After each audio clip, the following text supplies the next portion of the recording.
Before we begin, please subscribe to my channel, ring the notification bells to get the latest updates on the newest videos that will be coming out in the not so distant future.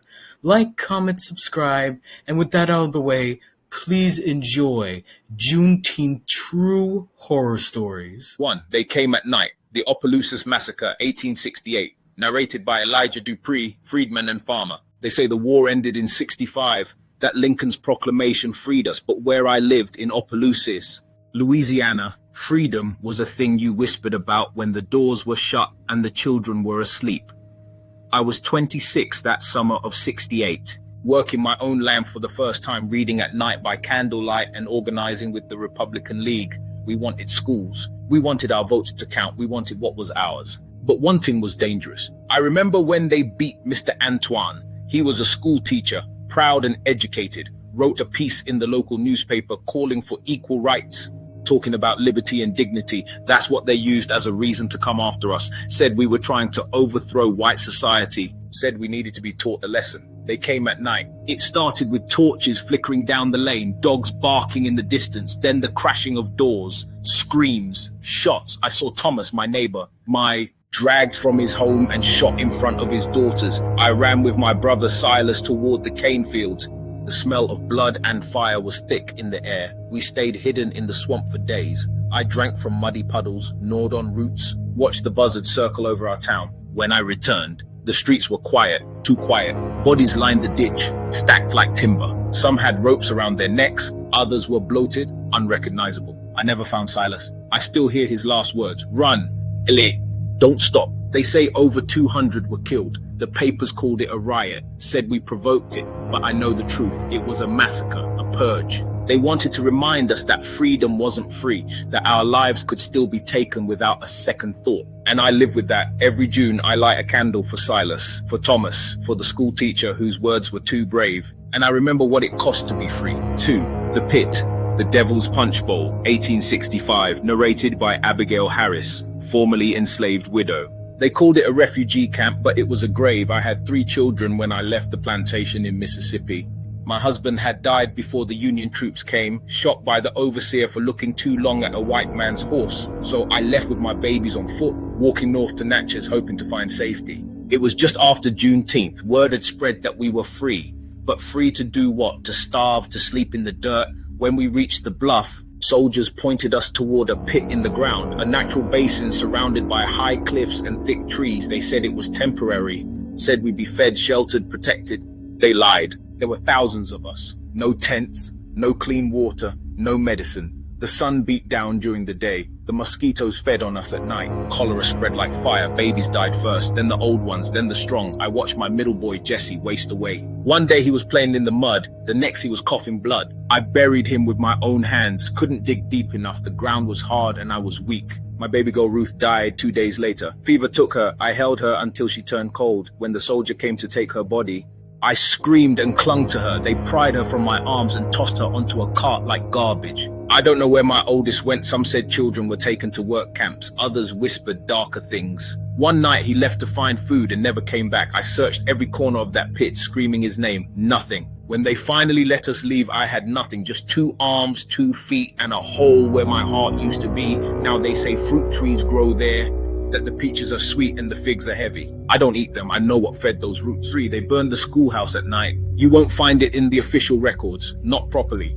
The fire marshal blamed a faulty lantern. But I know what I saw. I know what I heard. It was 1870, 5 years after the Union general rode into Galveston and told us what President Lincoln had declared 2 years prior. They said we were free, and with freedom came hope. Hope for land, hope for family, hope for learning. That's what the Freedmen's Bureau promised when they opened the school on Avenue N. Just a small 1-room building, but to us it was a temple. I taught there. Me, Lila Benton, formerly property, now instructor of the alphabet and arithmetic.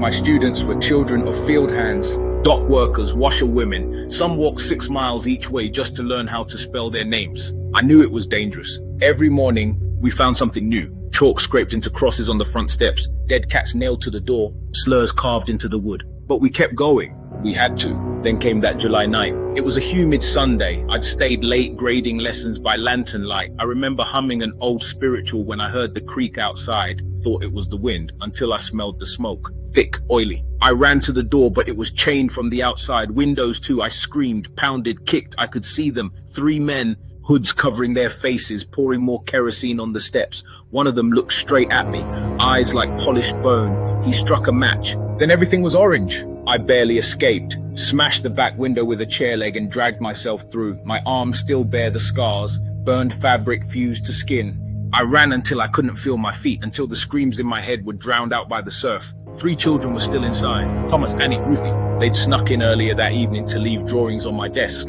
Happy Freedom Day? They'd written in crooked handwriting. All of them were under 10. We found what was left of their bodies in the ashes, charred bones and melted buttons. The papers printed one line: Negro school burns. Cause unknown. Cause known if you're willing to look. But the town didn't look. They built over the site 2 years later. A carriage shop now stands there. I've walked past it only once. The air still stinks of smoke. And sometimes when the wind shifts, I hear chalk tapping on wood, trying to finish a lesson no one will ever complete. 4. Some men say Texas was the last to know, that we were the last to be freed, but that ain't the whole truth. Some of us knew.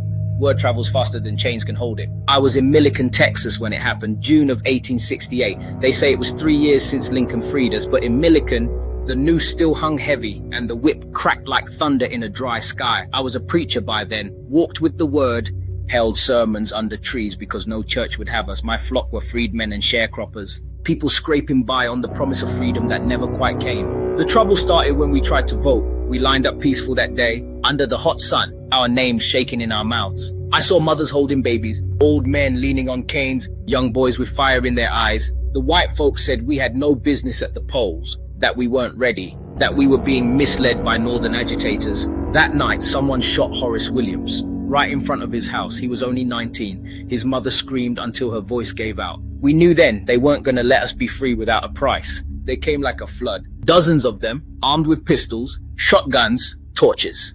Ku Klux, some say. But in Milliken, they didn't bother with masks. They wanted us to see their faces. They called it a riot in the papers, said black folks were uprising. But I was there. I saw what happened. We were the ones gunned down in our homes. We were the ones dragged from our beds and strung up in the trees by the river. They set fire to the Freedmen's Bureau School, burned every book, said we didn't need to learn how to read if we couldn't live long enough to use it. I ran with my wife and our baby girl, hid in the cane fields, praying with every breath. We stayed there all night, listening to the screams, the gunfire, the laughter. When the sun came up, smoke rose from our town like incense from a cursed altar. I walked the roads, counted the dead. Some say it was 20, others say more than 40. Bodies left in the street, bloated and buzzing with flies. I found one boy, Josiah Jr., my cousin's child, slumped against the chapel, his Bible still open on his lap. The sheriff did nothing, said we started it. No arrest, no justice, just silence. I left Milliken after that, couldn't stomach the soil anymore, but every Juneteenth I kneel, I pray, I remember. 'Cause the Brazos still runs red when the night is quiet. And sometimes, if you stand by the trees near the old town line, you'll hear the wind say names. Horace, Josiah, Mary. Freedom didn't come like a sunrise, it came like a storm. And some of us are still waiting for the sky to clear. So you've made it this far. Well, I appreciate you, and I want to say thank you for watching this video. Now, one thing I've realized, my voice doesn't sound exactly like the AI. Reason being is because I had to exaggerate it a little bit, as follows. Thank you all for subscribing. Click the notification bell. Yeah, this is how I had to do it, to make it sound like that. You know, all creepy, soft, and kind of menacing if you think about it. And there you have it. Just had to tune it like that. But regardless though, definitely comment anything you want down in the comments, because I'd love to hear your feedback on this new format. It's gonna be a mix-up of this and the usual. Eventually I'm gonna start blending the two, and there's another format that I want to try out, but have to get a little better at it, you know, the whole learning curve and so on. But, you know, very interesting indeed.